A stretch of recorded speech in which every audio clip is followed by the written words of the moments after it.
Selamat pagi anak-anak. Sebelum belajar, Ibu akan memperkenalkan diri terlebih dahulu. Nama Ibu Sri Maidawati. Ibu mengajar mata pelajaran IPA selama 1 semester ke depan. Semoga kalian senang dengan IPA anak-anak.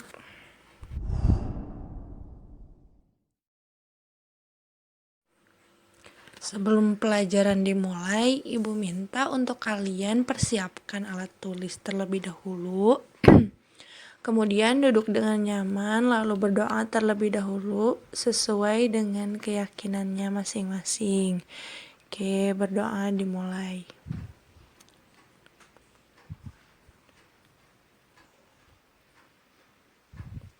Berdoa selesai. Oke, sekarang Ibu akan menyampaikan tujuan pembelajaran hari ini. Melalui pengamatan dan menyaksikan video pembelajaran, peserta didik dapat 1. Menjelaskan 3 komponen keterampilan proses atau metode ilmiah penyelidikan IPA berdasarkan kegiatan yang telah dilakukan dengan benar. 2. Menjelaskan kegunaan mempelajari IPA dengan tepat. 3. Menyebutkan objek yang dipelajari dalam IPA dengan tepat. Itu tujuan pembelajaran hari ini. Jadi kita akan apa aja tercantum dalam itu. Oke, sekarang ada penyelidikan IPA. Jadi yang kita pelajari itu penyelidikan IPA. Di dalamnya ada metode ilmiah, kegunaan mempelajari IPA itu apa, objek yang dipelajarinya itu apa. Jadi kita akan belajar apa aja. Di sini sudah tercantum 3 poin besar. Nah, metode ilmiah itu terdiri dari 3 langkah. Yang pertama ada pengamatan, ada inferensi, dan komunikasi. Oke, nah di sini kita perjelas lagi perihal metode ilmiah. Kan tadi sudah dijelaskan ada 3 langkah dalam metode ilmiah, yaitu pengamatan, inferensi, dan mengkomunikasikan. Ibu kenapa harus melakukan metode ilmiah? Supaya pemikiran kita itu berdasarkan fakta, jadi tidak mengada-ngada. Kalau misalkan ditanya pendapat mengenai bagaimana bentuk botol itu, kalian harus berdasarkan pengamatan dan komunikasikan apa yang kalian lihat. Oke, langsung saja. Pertama, langkah pengamatan. Itu tujuannya untuk mengumpulkan data dan informasi lewat panca indera atau alat ukur.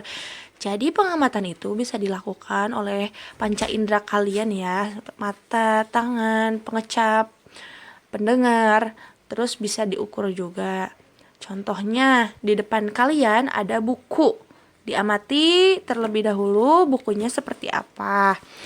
Terus kedua langkahnya yaitu inferensi. Inferensi itu mendeskripsikan sesuai dengan pengamatan. Dideskripsikan setelah diamati bukunya seperti apa. Kalian deskripsikan. Di depan saya ada buku memiliki gambarnya burung berupa seperti Angry Bird. Bukunya berwarna ungu, terdiri dari 58 lembar gitu. Jadi sebutkan, deskripsikan apa yang kalian lihat. Terus kalau sudah dideskripsikan, terus dikomunikasikan. Jadi memberikan informasi berupa lisan atau tulisan, gambar, tabel bagan kepada orang lain. Karena kalian tadi sudah tahu, sudah mengamati buku yang ada di depan kalian, sudah diinferensi, silakan komunikasikan kepada orang-orang yang ada di sekitar kalian. Bisa ke teman, bisa ke tetangga, bisa ke orang tua.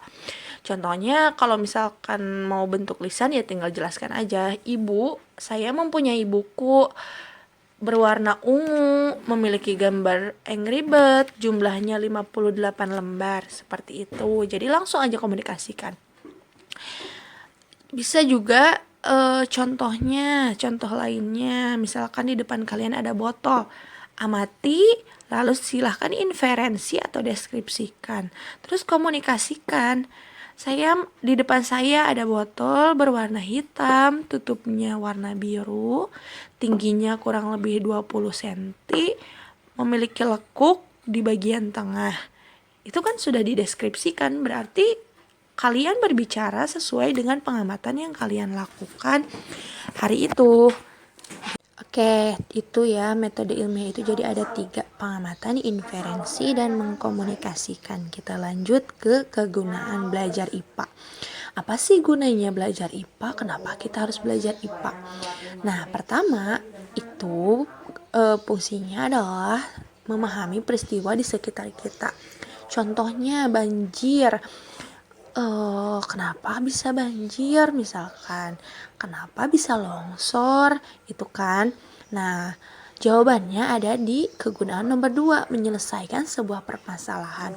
Oh iya, jadi menyelesaikan itu contohnya, kenapa tadi kan kenapa banjir? Nah, bisa diselesaikan.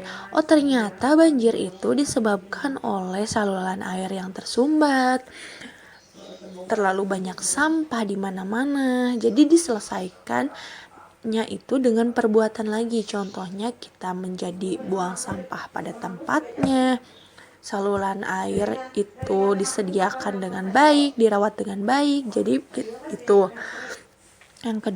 Yang ketiga, berpikir logis dan kritis. Nah, berpikir logis itu seperti apa? Contohnya gini, banjir, kan tadi banjir ya. Iya, berpikir logis itu, iya banjir itu disebabkan oleh saluran air yang tersumbat atau saluran air yang terlalu dangkal. Kalau misal berdasarkan logikanya seperti itu kan, jadi saluran air tersumbat oleh sampah, jadi banjir. Kalau yang tidak berdasarkan logika, banjir ini adalah kutukan misalkan. Nah, itu berarti orang itu berpikir tidak secara logis. Kemudian berpikir kritis. Kalau misalkan di sekitar kalian itu sedang banjir, terus kalian berpikir, oh iya kenapa ya ini bisa banjir? Kayaknya ini disebabkan oleh sampah deh, kayak gitu. Jadi kalian kritis, mengkritisi peristiwa-peristiwa yang ada di sekitar kalian.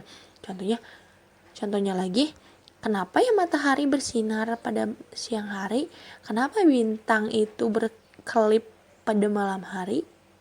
Gitu ya, itu kritis. Berarti kalian banyak bertanya tentang peristiwa yang ada di sekitar kalian, terus belajar mencari jawabannya. Yang keempat, meningkatkan kualitas hidup. Jadi dengan mempelajari IPA, kualitas hidup kalian menjadi meningkat karena tadi dibantu dengan berpikir logisnya, kritisnya, memahami peristiwa sehingga bisa menyelesaikan suatu masalah. Jadi meningkatkan kualitas hidup kalian seperti itu. Itu salah satu kegunaan dari IPA, belajar IPA ya. 1. Memahami peristiwa di sekitar. 2. Menyelesaikan sebuah permasalahan. 3. Berpikir logis dan kritis. 4. Meningkatkan kualitas hidup kalian. Itu anak-anak. Oke. Sekarang kita lanjut ke objek IPA. Objek IPA apa sih yang kita pelajari di IPA? Nah, di sini itu objek IPA itu adalah seluruh benda dengan segala interaksi untuk dipelajari sebuah pola keteraturannya. Nah, objeknya itu bisa berupa benda kecil seperti bakteri, virus, atom, bumi, langit, hingga alam semesta. Jadi, objek kajian IPA itu sangat luas. Jadi kita bisa belajar bakteri, virus, bumi, langit, hingga alam semesta. Segala sesuatu, segala benda dengan segala interaksinya kita pelajari di IPA. Oke, sekarang Ibu akan mencontohkan bagaimana cara menerapkan sebuah metode ilmiah. Ini contoh, di depan Ibu ada gunting.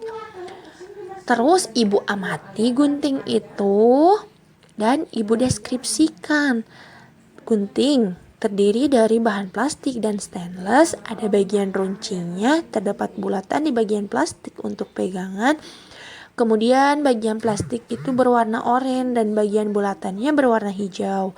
Terdapat tuas di bagian tengah untuk gunting bisa bersatu dan membuka. Itu.